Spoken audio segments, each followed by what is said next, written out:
Bonjour tout le monde, je suis ravi de vous retrouver pour une petite vidéo où nous allons parler des masses et des conversions de masse.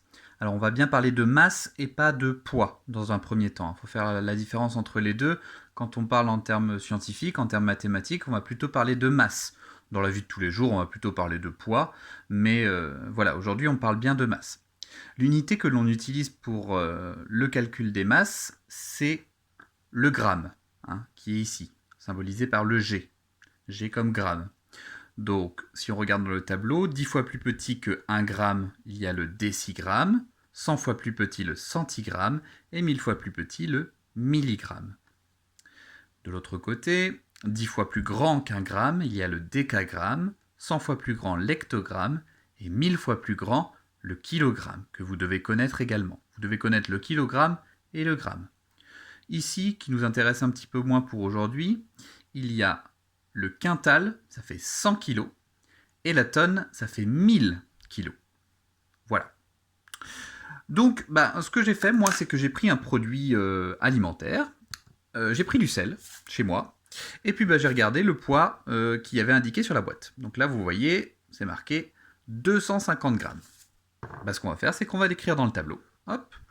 Alors, si vous avez eu la possibilité de l'imprimer ainsi que le petit curseur d'alignement, hop, ici, vous pouvez le placer. Et donc, je place mon 250.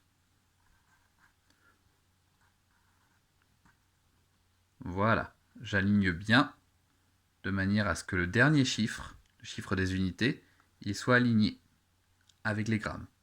250 grammes.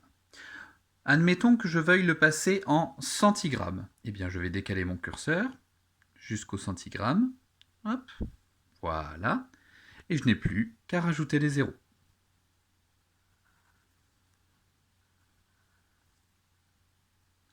Donc 250 grammes en centigrammes, ça fait 25 000 centigrammes. Ok ? Je vais prendre un deuxième exemple.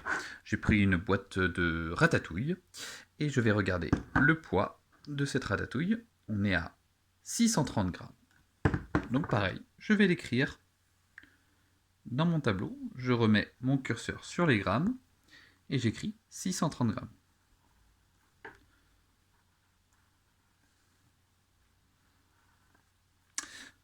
Hop.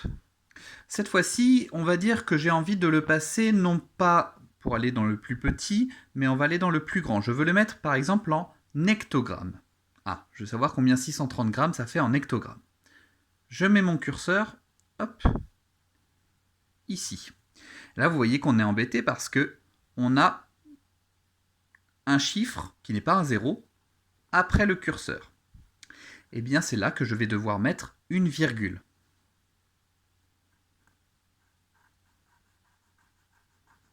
D'accord ? Donc 630 grammes, si je veux le passer en hectogrammes, ça fait 6,30, 6,3, c'est la même chose, 6,30 hectogrammes. D'accord ? Voilà pour la conversion. Parfois, on est obligé de rajouter une virgule. Voilà, c'est tout pour cette vidéo et je vous retrouve très bientôt pour une nouvelle vidéo.